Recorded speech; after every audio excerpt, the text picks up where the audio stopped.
Hello students, my name is Shashank Shekhar. तो हमने colligative property चारों के चारों पढ़ लिए थे और हमने देखा था कि सबके अलग अलग फार्मूलाज आ रहे थे। ठीक है, इधर अब बात करो depression in freezing point, elevation in boiling point, relative lowering of vapour pressure और योर ऑस्मोटिक प्रेशर, है ना। इन चारों के क्या आ रहे थे, डिफरेंट डिफरेंट फार्मूलाज हमने कैलकुलेट किए थे। अब हम देखेंगे कि कैसे एसोसिएशन और डिसोसिएशन से कॉलिगेटिव प्रॉपर्टी पे असर पड़ता है। ठीक है, तो आपको ये चीज़ पता है कि ये जितने भी कॉलिगेटिव प्रॉपर्टीज थे चारों के चारों, ये डिपेंड करते हैं नंबर ऑफ पार्टिकल्स पे। तो अगर हम सपोज NaCl ले रहे हैं, ठीक है, और उसे हम क्या मान रहे हैं, एक पार्टिकल मान रहे हैं, उसे वाटर में हम डिजोल्व करवा के, पर हमने तो इसे 1 मोल माना था, पर वाटर में जाकर के वो कितने पार्टिकल बन गए, 2 पार्टिकल बन गए, है ना। तो इसी चीज को कंसिडर इन सारे फॉर्मूलाज में नहीं किया गया था, जिसके कारण से एक्सपेरिमेंटल डाटा और जो कैलकुलेटेड डाटा है उनमें डिफरेंस देखा जा रहा था। तो हम क्या करेंगे, इन्हीं मॉडिफिकेशंस को पढ़ेंगे कि कैसे एसोसिएशन और डिसोसिएशन के कारण फॉर्मूलाज में क्या क्या चेंजेस आते हैं, है ना। ओके, चलो। तो colligative property again that is same thing written, depend करता है नंबर ऑफ पार्टिकल पे, पर कुछ केसेस में क्या होता है, एसोसिएशन और डिसोसिएशन देखने को मिलता है, जिसके कारण हमें एबनॉर्मल रिजल्ट मिलता है। क्लियर है। अब एसोसिएशन में क्या होगा कि मान लो 4 पार्टिकल मिल करके एक टेट्रामर या फिर 2 पार्टिकल मिलकर एक डाइमर बना रहे, तो नंबर ऑफ पार्टिकल डिक्रीज होंगे। और अगर हमने कोई इलेक्ट्रोलाइट लिया है NaCl या फिर कोई वीक एसिड लिया है, तो वो क्या होंगे, नंबर ऑफ पार्टिकल्स उनमें बढ़ेंगे, है ना। तो अपने जो ऑब्जर्व जो मोलर प्रॉपर्टीज है, जो मोलर मास आएगा वो वेरी करेगा कैलकुलेटेड मोलर मास से, इसी कारण से। तो अब इसी जो चेंज को हम क्वांटिफाई करने की कोशिश करेंगे with the help of went of factor that is I. तो अगर मैं बात करूं तो ये अगर आप सिंपल बोल सकते हो ऐसे कि सपोज आपका जो पार्टिकल था इनिशियली एक पार्टिकल था, ठीक है, अब वो क्या हुआ, NaCl जैसे मान लो एक पार्टिकल है, वो वाटर में डिसॉल्व होके 2 पार्टिकल बन गए, Na+ और Cl-। तो जो टोटल नंबर ऑफ पार्टिकल अभी एग्जिस्ट कर रहे हैं उसी से हम मल्टीप्लाई कर देते हैं। ठीक है, तो अगर मैं बात करूं आई की, तो आई की वैल्यू क्या होती है, basically number of particles after dissociation of 1 mole of a particle, right. जैसे सपोज अगर हमने 1 मॉलिक्यूल NaCl के लिया, तो वो डिसोसिएट होकर कितने पार्टिकल में बदल रहा है उसी को हम आई बोलते हैं। तो NaCl के लिए 2 हो जाएगा। H2SO4 की बात अगर हम बात करें K2SO4 या H2SO4 की, तो H2SO4 H+ और HSO4- में कन्वर्ट हो जाता है, जबकि K2SO4 2K+ और SO4 2- में कन्वर्ट होता है, मतलब 2K+ आयन और एक SO4 2- आयन। तो टोटल कितने पार्टिकल हो गए, 3 हो गए, तो आई की वैल्यू क्या हो जाएगी, 3 हो जाएगी। तो ये केस तो सिंपल स्ट्रॉन्ग इलेक्ट्रोलाइट के लिए हम प्रेडिक्टेबल होता है, पर दिक्कत कहाँ आती है, जब हम ऐसे पार्टिकल इंट्रोड्यूस करवाते हैं जिसमें कुछ डिग्री ऑफ एसोसिएशन या डिसोसिएशन प्रेजेंट हो, मतलब वो कुछ एक्सटेंट तक डिसोसिएट करते हो। मतलब अगर 10 पार्टिकल है तो हो सकता है कि 2 ही 3 पार्टिकल डिसोसिएट करे या फिर 4-5 पार्टिकल डिसोसिएट करे। तो ये क्या हो गया, डिग्री ऑफ डिसोसिएशन, किस डिग्री तक डिसोसिएशन हो रहा है। तो ऐसे वाले केस में चीजें थोड़ी सी कॉम्प्लिकेटेड हो जाती है, क्योंकि हम सिंपली काउंट करके आयंस को नहीं लिख सकते हैं, है ना। जैसे कि CH3COOH, इस केस में क्या है, अगर आप सिंपली मान लो कि 2 पार्टिकल है तब भी गलत है, क्योंकि सारे के सारे CH3COOH आयंस में कन्वर्ट नहीं हो रहे, क्योंकि ये एक वीक इलेक्ट्रोलाइट है। तो इसी चीज को आज हम मेनली फोकस करेंगे इस पे। तो इसके कारण फॉर्मूला में क्या चेंज आता है, तो अपन क्या करते हैं कि जो भी अपना प्रॉपर्टी है, ठीक है, मान लो डेल टीबी है ना, डेल टीबी है, अगर हमने निकाला KBM, तो अब उसके आगे आई लगा देंगे, delta TB is equal to i KBM, right. और इसी से ये फॉर्मूला आता है, observed colligative property by calculated colligative property. कैसे आ रहा होगा, मान लो डेल्टा टीबी जो था वो एक्चुअल चेंज इन टेम्परेचर है, और इज इक्वल टू KBM लिखा हुआ था, हमने यहाँ पे आई KBM लिख दिया। और KBM क्या देगा यहाँ पे, सिर्फ और सिर्फ KBM क्या देगा, हमें नॉर्मल वाला केस देगा। मतलब डेल्टा टीबी जो लेफ्ट साइड है वो हमें क्या देगा, ऑब्जर्व्ड वाला, और राइट साइड वाला कैलकुलेटेड है। तो अगर हम इस डेल्टा टीबी को इधर नीचे ले आए तो हमें क्या मिलेगा, observed bye calculated colligative property, जो कि यहाँ पे लिखा हुआ है। सिमिलरली यही चीज मोलर मास के केस में भी होगी। तो ऊपर वाला नॉर्मल मोलर मास और नीचे वाला एबनॉर्मल मोलर मास जो कि हमें मिला है ना, मतलब कि जो कि हमने कैलकुलेट किया है। इसी तरीके से आई क्या होगा, number of particle before dissociation और number of particle after association या फिर डिसोसिएशन, ये हो गया हमारा आई। क्लियर है? और ये जो फॉर्मूला है इसी तरीके से हम लिख सकते हैं number of particle after dissociation, जैसे कि NaCl के बाद डिसोसिएशन के बाद 2 पार्टिकल बन जाते हैं और इनिशियली 1 पार्टिकल था, तो आई की वैल्यू NaCl के लिए 2/1 मतलब 2 हो जाएगी। सिमिलरली K2SO4 के लिए 3/1 3 हो जाएगी, है ना। तो ये तीनों फॉर्मूलाज है, ठीक है। इनमें से तीनों के तीनों यूज होते हैं। अब आते हैं फॉर्मूला में क्या चेंजेस आए, देखो। तो ये जो लेफ्ट साइड गिवन है ये क्या एक्चुअल वाला है, ठीक है। ये क्या है, अगर हम यहाँ पे सारे वैल्यूज पुट कर देंगे तो हमें जो लोअरिंग ऑफ वेपर प्रेशर जो कि एक्चुअली देखने को मिलेगी वो रहेगा। और इस आई के जो बगल में ये जो फैक्टर है N2/N1, अगर इसकी वैल्यूज हम पुट करेंगे तो ये क्या देगा, हमें थ्योरेटिकल वैल्यू देगा, ठीक है। तो आई क्या हो जाएगा, एक्सपेरिमेंटल बाय थ्योरेटिकल, वही चीज है, एक्सपेरिमेंटल या फिर आप ऑब्जर्व भी बोल सकते हो। सिमिलरली यहाँ पे भी देखो, अगर डेल्टा टी भी क्या है, ये है एक्चुअल जो चेंज हुआ होगा, मतलब जो एक्सपेरिमेंट में जो कैलकुलेट करके आया होगा वो होगा डेल्टा टी भी, है ना। यहाँ के बी हमें क्या देगा, के बी और एम ये क्या कैलकुलेटेड वैल्यू देगा, तो अगेन ये भी क्या होगा, ऑब्जर्व बाय कैलकुलेटेड। उसी तरीके से ये भी ऑब्जर्व बाय कैलकुलेटेड और ये भी ऑब्जर्व बाय कैलकुलेटेड हमें वैल्यू देगा। तो ये फॉर्मूलाज में चेंजेस आए हैं, ठीक है। तो अगर आप इस चीज को भी याद रखोगे, बेसिकली यही ज्यादा इंपॉर्टेंट है और इसी से ये सारे के सारे डिराइव हुए हैं, है ना। क्लियर है? ओके। अब आते हैं हम थोड़े से एसोसिएशन और डिसोसिएशन केस वाले तरफ, कि कैसे डिग्री ऑफ एसोसिएशन या डिसोसिएशन के चेंज होने से ये डिफरेंस आता है, जो कि आपके नंबर ऑफ पार्टिकल्स पे चेंज आता है ना। तो यहाँ देखो, सबसे पहले हम ले रहे हैं एसोसिएशन का केस। तो एसोसिएशन क्या लिख रहे हैं हमने माना कि सपोज ए पार्टिकल है, ठीक है। ए एक पार्टिकल है, ए कोई भी कंपाउंड है या फिर एलिमेंट है, और इसके n नंबर ऑफ एंटिटीज अगर आप ज्वाइन करो तो वो एसोसिएट होकर के ये बना रहे हैं। मतलब क्या हो रहा है कि सपोज 10 पार्टिकल थे, ठीक है, और डाइमेराइजेशन देखने को मिलता है, ठीक है। डाइमेराइजेशन देखने को मिल रहा है, मतलब 2 पार्टिकल, n की वैल्यू क्या हो गई, 2 हो गई, 2 पार्टिकल ज्वाइन करके और 1 पार्टिकल बना रहे हैं। अब मान लो 10 पार्टिकल में से 4 पार्टिकल ही डाइमेराइजेशन में कॉन्टेस्ट किए, है ना। 4 पार्टिकल कॉन्टेस्ट किए, मतलब फाइनली कितने पार्टिकल हो गए, 6 पार्टिकल तो इधर थे और 4 अगर डाइमराइज हो गए तो 4 मिल करके 2 बनाएंगे। डाइमराइज मतलब कोई 2 मिल करके 1 बना रहा है, ठीक है। ऐसे समझो, इनिशियली 10 पार्टिकल है, उसमें से 6 ऐसे ही रह रहे हैं और 4 डाइमराइज हो रहे हैं, तो 4 डाइमराइज होकर 2 पार्टिकल बनाएंगे। तो अब टोटल नंबर ऑफ पार्टिकल क्या हो गया, हम मान के चले थे कि हमने 10 पार्टिकल डाला है सॉल्यूशन में, पर पार्टिकल फाइनली कितना हो गया, 8 हो गया, क्योंकि उनमें से 4 दो का पेयर बन गया 2, ठीक है। तो अब क्या हो गया, कॉलिगेटिव प्रॉपर्टी में चेंज आ गया, क्योंकि कॉलिगेटिव प्रॉपर्टी डिपेंड ही करती है नंबर ऑफ पार्टिकल्स पे। तो यहाँ पे भी वही माना कि मान लो n नंबर ऑफ ए है वो एसोसिएट कर पा रहा है, n number of A association मतलब degree of degree of association नहीं, एक्सटेंट ऑफ, या फिर आप बोल सकते हैं नंबर ऑफ एसोसिएटिंग पार्टिकल है। क्लियर है? तो हमने मान लिया कि अल्फा जो है वो डिग्री ऑफ एसोसिएशन है, राइट। इनिशियली मान लो यहाँ पे सिर्फ एक ए प्रेजेंट था, है ना, मतलब इसका कंसंट्रेशन 1 था। अब उसमें से जो अल्फा नंबर है वो क्या हो गया, अल्फा नंबर इसमें से एसोसिएट कर गया और इधर चला गया। तो अब नंबर ऑफ एसोसिएटेड पार्टिकल कितने हैं, अल्फा बाई एन। इधर कितने पार्टिकल बनेंगे, अल्फा बाई एन बनेंगे, क्योंकि मान लो हमने 4 पार्टिकल लिया था और अगर डाइमराइजेशन हो रहा था तो 4/2 2 पार्टिकल बन रहा था। उसी तरीके से अगर मान लो अल्फा नंबर ऑफ पार्टिकल अगर एसोसिएट किए तो alpha by N will give you the number of associated particle, और नंबर ऑफ अनएसोसिएटेड पार्टिकल क्या होगा, जो डाइमराइज नहीं हुए, 1 माइनस अल्फा, क्लियरली, ठीक है। समझ में आई ये चीज? हमने माना कि इनिशियली 1 पार्टिकल है, ए जो है उसका 1 मोल प्रेजेंट है, उसमें से अल्फा नंबर ऑफ मोल्स क्या हो गए, एसोसिएट कर गए, तो 1 माइनस अल्फा जो है वो अनएसोसिएटेड पार्ट। और एसोसिएट करने के बाद कितने पार्टिकल बनेंगे, अगर मान लो n नंबर एसोसिएट होकर एक एंटिटी बना रहे हैं तो अल्फा मिलकर कितना बनाएंगे, अल्फा बाई एन।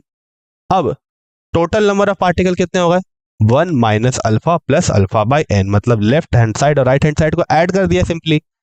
तो that is the number of effective particle, और यही आई होता है। आई का फॉर्मूला देखो यहाँ पे, number of particle after association by number of particle before association या एसोसिएशन, तो यहाँ बिफोर एसोसिएशन एंड डिसोसिएशन एक ही पार्टिकल था, तो वो हमने नीचे रखा, और ऊपर क्या number of particle after association, वो 1 minus alpha plus alpha by N है। तो ये क्या हो गया एसोसिएशन के लिए। क्लियर है ये। अब इसे फॉर्मूला में यूज करेंगे या फिर किसी क्वेश्चन को सॉल्व करेंगे तो ये चीजें और क्लियर होंगी। अब आते हैं डिसोसिएशन की तरफ। ठीक है, तो मान लो इनिशियली 1 मोल प्रेजेंट था ए का। ठीक है, हम 1 मोल लेके ही चल रहे हैं। हो सकता है n मोल प्रेजेंट होते, सिंपली n से मल्टीप्लाई हो जाएगा, फॉर्मूला चेंज इतना ही चेंज आएगा बस। तो इनिशियली मान लो 1 मोल था, अब उसमें से अल्फा मोल टूट गया। ठीक है, और मान लो कि 1 मोल से हमें n नंबर ऑफ पार्टिकल मिल रहा है, तो अल्फा मोल से हमें n alpha number of particle मिलेगा।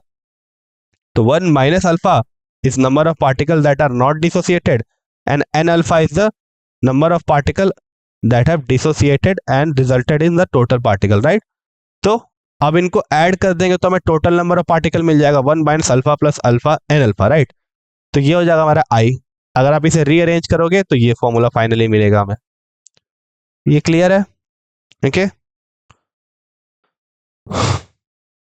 देखो इसे अगर इसे रीअरेंज करो आप तो ये 1 इधर जाएगा तो i माइनस 1 हो जाएगा। इन दोनों में से अल्फा कॉमन ले लो तो ये 1 n माइनस 1 हो जाएगा। इसको आप यहाँ डिवाइड कर दो तो i minus 1 by n minus 1, that will give you the alpha. अब हम कुछ क्वेश्चन सॉल्व करते हैं। ठीक है, जरूरी है इससे रिलेटेड क्वेश्चन सॉल्व करें, तो इससे रिलेटेड 2 क्वेश्चन है और नॉर्मल वाले केस से भी 2 क्वेश्चन रिलेटेड है। तो पहले नॉर्मल वाले केस वाले क्वेश्चन देखते हैं। तो 45 gram of ethylene glycol, okay, 45 gram of ethylene glycol is mixed with 600 grams of water, right. 600 grams of water के साथ हमने 45 ग्राम इथाइलिन ग्लाइकोल मिलाया, जिसका फॉर्मूला दिया हुआ है। हमें फ्रीजिंग पॉइंट डिप्रेशन निकालना है पहली चीज, और दूसरी चीज हमें फ्रीजिंग पॉइंट ऑफ सॉल्यूशन निकालना है। वाटर में डिसॉल्व हो रहा है, ठीक है, ये चीज दिमाग में रखनी है। अब एक और इंपॉर्टेंट चीज, यहाँ पे KF की वैल्यू नहीं दी गई है, और आपको इसके लिए सोचना नहीं है क्योंकि ये चीज एग्जाम में दी गई होगी, क्योंकि यहाँ पे ये NCERT का क्वेश्चन है। तो NCERT से आपको रेफरेंस लेके आप सॉल्व कर सकते हो, इसमें कोई दिक्कत नहीं है। ठीक है, तो आपको वैल्यूज नहीं याद करने हैं। क्लियर है। तो अब सबसे पहले हम क्या करेंगे, number of moles of ethylene glycol निकालेंगे, क्योंकि हमें क्या चाहिए, इस डेल्टा TF को कैलकुलेट करने के लिए मोलैलिटी की वैल्यू चाहिए, है ना। तो हम क्या करेंगे, number of moles of ethylene glycol निकालेंगे। तो उसके लिए हमें क्या करना होगा, मोलर मास कैलकुलेट करना होगा इथाइलिन ग्लाइकोल का। ठीक है, तो वो आएगा अप्रोक्सीमेटली 62 ग्राम पर मोल। अब आप सिंपली डिवाइड कर दो given mass by molar mass, which will give you the number of moles 0.73। यहां तक क्लियर है।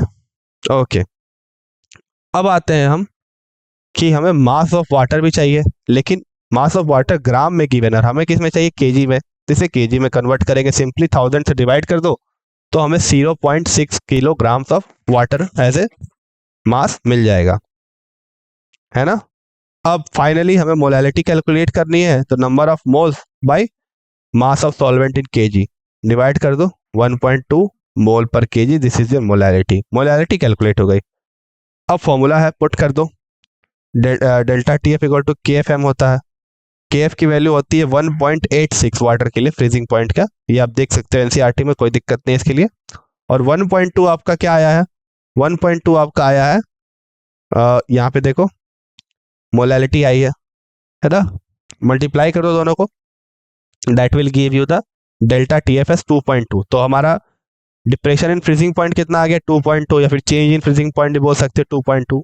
अब एक्चुअल जो फ्रीजिंग पॉइंट है वाटर का वो कितना है, 273.15। अब ये वैल्यू अच्छे से याद होनी चाहिए। अच्छे से याद मतलब नॉर्मली बच्चे बोलते हैं 273 केल्विन, आपको याद होना चाहिए सेकंड डेसिमल तक, और यही चीज आपको बॉइलिंग में भी सेकंड डेसिमल तक याद होनी चाहिए कि 373.15 होती है। अब इन दोनों को सब्सट्रैक्ट कर दो, जो आपको एक्चुअल वैल्यू दे देगा फ्रीजिंग पॉइंट का। क्लियर है ये। जैसा कि सॉल्यूशन का एक्चुअल जो फ्रीजिंग पॉइंट है वो आपको 270.95 केल्विन होगा आंसर इसका। अब नेक्स्ट क्वेश्चन है, 200 centimetre cube of an aqueous solution of A protein contains 1.26 grams of protein, right. Volume given है और मास गिवन है प्रोटीन का। The osmotic pressure of solution is 3 at 300 Kelvin is found to be 2.57 into 10 to the power minus 3 bar, right, into 10⁻³ बार। अब इस question में क्या given है कि 200 centimetre cube of N aqua solution, मतलब एक सॉल्यूशन है जिसका वॉल्यूम है 200 सेंटीमीटर क्यूब, उसमें हमने 1.26 ग्राम ऑफ प्रोटीन मिलाया है। और हमें और क्या गिवन है कि इस सॉल्यूशन का जो ऑस्मोटिक प्रेशर है वो है 2.57 into 10⁻³ bar at temperature that is specified at 300 kelvin. और हमें मोलर मास निकालना है प्रोटीन का। फॉर्मूला होता है pi is equal to CRT। ठीक है, क्या होता है फॉर्मूला? अब जो दूसरी वैल्यू गिवन है वो है पाई की, तो पाई को 2.57 10⁻³ हमने यहाँ लिख दिया। वॉल्यूम को हमने डेसीमीटर क्यूब में कन्वर्ट कर लिया, फिर लीटर में कन्वर्ट कर लिया। सेम चीज़ है, 1 decimetre cube equal to 1 litre. तो हमें डेसीमीटर क्यूब में क्या करना है, कन्वर्ट करना है। हम सिंपली इसे 1000 से डिवाइड कर देंगे, है ना, जो कि हमें लीटर में वैल्यू दे देगा, क्योंकि वॉल्यूम होना चाहिए लीटर में मोलैरिटी के लिए। टेम्परेचर 300 केल्विन गिवन है। आर हमने लिए 0.083 लीटर बार मोल पर मोल पर केल्विन। ये इंपॉर्टेंट है। आप 8.314 जूल पर केल्विन पर मोल नहीं ले सकते, क्योंकि उसमें आपको प्रेशर का ऐसा यूनिट लेना चाहिए, फिर पास्कल होनी चाहिए ये वैल्यू, पास्कल में होनी चाहिए, पर क्योंकि हमें बार में गिवन है इसीलिए हम ये वैल्यू लेंगे। अब फॉर्मूला है, डायरेक्ट पुट कर दो। तो ये फॉर्मूला क्या होता है आप निकाल सकते हो, आपको याद है तो, नहीं तो आपको डिराइव है तो डिराइव भी कर सकते हो। Pi is equal to CRT होता है, ये फॉर्मूला होता है। सी क्या है? Number of moles by volume of solution. Number of moles कैसे निकालोगे? Given mass by molar mass. तो नीचे क्या आ जाएगा? मोलर मास हो जाएगा। आप इसको सब ऊपर मल्टीप्लाई कर दो और पाई को नीचे ले आओ। ठीक है, तो मोलर मास का फॉर्मूला क्या हो जाएगा finally? Given mass multiplied by R that is gas constant multiplied by T. ठीक है, डिवाइड बाय क्या होगा? Volume of solution multiplied by your pi that is osmotic pressure. ठीक है, वही चीज है, देखो 1.26 R and T divide by pi into volume, और इससे आपका जो मोलर मास निकल के आएगा वो आएगा 61022 ग्राम पर मोल। क्लियर है ये क्वेश्चन? ओके, सिंपल था बिल्कुल। अब नेक्स्ट क्वेश्चन देखते हैं। नेक्स्ट क्वेश्चन क्या है? 1 gram of an electrolyte solute dissolves in 500 gram of benzene lowers the freezing point of benzene by 0.40. The freezing point depression for constant depression constant for benzene is 5.12 Kelvin kg per mole. Find the molar mass of the solute. है ना, ये चीज हमें करनी है calculate. तो delta TB की value दी गई है ना, केएफ की वैल्यू गिवन है। ओके, और मास भी गिवन है अपने इलेक्ट्रोलाइट का, और वाटर का भी मास, सॉल्वेंट का भी मास गिवन है, और हमें मोलर मास निकालना। सिंपल है, delta TB equals to KBM, formula पता है हमें, इस फॉर्मूले का यूज करके निकाल लेंगे। Delta TF is equals to KFM, delta TF is equals to KFM। Delta TF ये हो गया, KF ये हो गया। मोलैलिटी हम मान लेते हैं M, या फिर हम मोलैलिटी की सारी वैल्यूज पुट कर दो। Number of moles by mass of solvent in KG. Mass on solvent को केजी में कन्वर्ट करेंगे पहले, और नंबर ऑफ मोल्स कैसे कैलकुलेट करेंगे? Given mass by molar mass, और मोलर मास हमें निकालना है। तो फाइनली फॉर्मूला हम यहाँ पुट करेंगे तो M2 हमें ये निकल के आएगा। ठीक है, देखो यहाँ पे 50 को 1000 से डिवाइड किया गया, इसलिए 1000 ऊपर की ओर है। तो that will give you molar mass of 256 gram per mole. Next question, 2 gram of benzoic acid dissolves in 25 gram of benzene. Show a depression in freezing point. It is equals to 1.62. Molar depression constant for benzene is 4.9. Calculate the percentage association of acid if it's from dimer. मतलब N की value 2 दी गई है ना, और association हो रहा है। तो सबसे पहले हम I निकालते हैं। ठीक है, सबसे पहले क्या करते हैं? I निकालते हैं। तो आई के लिए क्या चाहिए? हमें डेल्टा TF चाहिए। ठीक है, आई के लिए क्या चाहिए? हमें delta TF is equals to KFM होता है। ठीक है, तो डेल्टा TF की वैल्यू क्या गिवन है? डेल्टा TF की वैल्यू क्या गिवन है? तो show the depression in freezing point 1.62 kelvin given है, और M की वैल्यू हमें निकालनी पड़ेगी। मोलैलिटी कितनी हो जाएगी? 2 ग्राम बेंजीन को हमने 25 ग्राम बेंजीन में डिसॉल्व किया, तो 2 ग्राम बेंजोइक एसिड का हमने molar mass number of moles निकालना पड़ेगा, और इसको हमें केजी में कन्वर्ट करना होगा। ठीक है, और KF की वैल्यू भी गिवन है। तो इससे हमें क्या मिलेगा, आई की वैल्यू मिलेगी। ठीक है, आई की वैल्यू कैसे मिलेगी, क्योंकि हमने यहाँ से मोलर मास निकाल लिया है ना, यहाँ से पहले इन्होंने यहाँ मोलर मास निकाला है। आप चाहो तो क्या कर सकते हो, आप मोलर मास की वैल्यू पुट कर दो, जो एक्चुअल मोलर मास की वैल्यू है वो पुट कर दो, और आपको डायरेक्टली आई निकल जाएगा। दोनों तरीके से निकल सकता है। तो फाइनली आई की वैल्यू क्या आ जाएगी, आई की वैल्यू क्या आ जाएगी बताओ।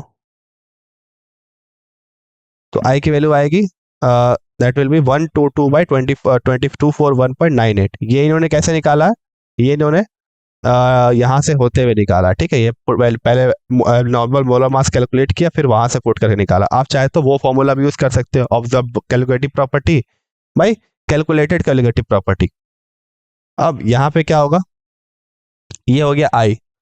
अब आते हैं अपने एसोसिएशन पे। तो इस तरीके का हमने फॉर्मूला निकाल रखा है, ये 1 - x/2 है ना। अब आई की वैल्यू ये इतनी हो जाएगी, क्योंकि यही नंबर ऑफ पार्टिकल्स है फाइनली। तो i is equals to 1 - x/2, therefore x/2 is equals to 1 - i, है ना। यहाँ देखो ये वैल्यू पुट कर दी हमने, तो यहाँ से हमने x की वैल्यू कैलकुलेट कर ली। तो that is our what, degree of association. तो ये कंप्लीट हो गया question. Last question, last question क्या कह रहा है कि हमने 0.6 मिलीलीटर ऑफ एसिटिक एसिड लिया है, जिसकी डेंसिटी है 1.06 ग्राम पर ml, राइट। और इसको हमने डिसॉल्व किया है 1 लीटर ऑफ वाटर में, और इस कारण से जो डिप्रेशन इन फ्रीजिंग पॉइंट निकल के आ रहा है वो आ रहा है 0.0205। हमें क्या करना है, वेंटो फैक्टर कैलकुलेट करना है। ठीक है, क्या करना है, हमें वेंटो फैक्टर कैलकुलेट करना है। कैसे करेंगे, सबसे पहले हमें वॉल्यूम गिवन है और डेंसिटी गिवन है, तो हम एसिटिक एसिड का मास निकाल सकते हैं, है ना। Volume density is equals to mass per unit volume, तो mass is equals to density into volume, that is 0.6 into 1.06। यहाँ से क्या आ जाएगा, मास आ जाएगा, वो भी ग्राम्स में। अब इसको हम क्या करेंगे, यूज करके इसका क्या यूज करेंगे, इससे हम मोलर मास कैलकुलेट कर लेंगे। एसिटिक एसिड का मोलर मास हमें पता है, वो तो कैलकुलेट कर लेंगे, और वैल्यू पुट करके given mass by molar mass हम नंबर ऑफ मोल्स कैलकुलेट कर लेंगे, है ना। क्लियर है ये चीज। अब ये जो चीज है, इसे हमने 1 लीटर ऑफ वाटर में मिलाया है, तो हमें पता है डेंसिटी ऑफ वाटर पता है, तो हम यहाँ से मास ऑफ वाटर निकाल लेंगे 1 लीटर का, and that will help you to calculate overall molality. ठीक है, मोलैलिटी से हम कैलकुलेट कर लेंगे। अब डेल्टा टी एफ की वैल्यू हमें पता है, के एफ की वैल्यू हमें वाटर के लिए एनसीईआरटी बुक में रेफरेंस के लिए गिवन, आप देख सकते हो 1.86, जिससे हम फाइनली क्या कर लेंगे, आई की वैल्यू कैलकुलेट कर लेंगे। ठीक है, that is observe colligative property by calculated colligative property, right. यहाँ तक हो गया। देखो आप, नंबर ऑफ मोल्स निकाला हमने, मोलैलिटी निकाली, डेल्टा टी एफ निकाला, और ऑब्जर्व बाय कैलकुलेट करके यहाँ से हमने वेंटो फैक्टर निकाल लिया। अब आते हैं इसके एसोसिएशन पे। तो देखो ये होगा association, suppose n number of mole associate कर रहे होंगे, है ना, तो n इंटू 1 - x, nx और nx ना बन रहा होगा, sorry n number of mole dissociate कर रहे होंगे, एसिटिक एसिड डिसोसिएट करेगा, तो ये डिसोसिएट करके हमें 2 मोल्स दे रहे हैं। तो टोटल नंबर ऑफ पार्टिकल्स कितने हो गए, n into 1 - x plus nx plus nx। तो यहाँ पे n हमने कॉमन ले लिया, x कैंसल आउट हो गया, that will give you n into 1 + x, right. अब आई हमें पता है, total number of particles by initial particle. यहाँ से हमने क्या किया, आई हमने कैलकुलेट कर लिया, दैट इज 1.0141, और ये हमारा क्या हो गया, डिग्री ऑफ सॉरी ये हमारा क्या हो गया, वेंटो फैक्टर हो गया। अब हमने जब वेंटो फैक्टर कैलकुलेट कर लिया यहाँ से, तो इसकी वैल्यू पुट करके हमने x निकाल लिया, मतलब डिग्री ऑफ डिसोसिएशन निकाल लिया। तो हम इन सब का कंसंट्रेशन भी कैलकुलेट कर सकते हैं, x की वैल्यू पुट कर दो, n की वैल्यू पुट कर दो, और इसका कंसंट्रेशन निकाल लो, सिमिलरली इसका कंसंट्रेशन, और सिमिलरली इसका कंसंट्रेशन निकाल लो, है ना। वही चीज़ की गई है, देखो सबके मोल्स सबकी कंसंट्रेशन कैलकुलेट की गई है यहाँ पे, और हमने क्या किया, इन सारे कंसंट्रेशन वैल्यूज को पुट करके और फाइनली अपना एसिड डिसोसिएशन कांस्टेंट की वैल्यू यहाँ से कैलकुलेट कर ली। क्लियर है। So in this way we can solve this question. तो आज हमने सॉल्यूशन चैप्टर खत्म कर लिया, ठीक है, with the Vento factor. Next class में हम इलेक्ट्रोकेमिस्ट्री की ओर मूव करेंगे। Thank you.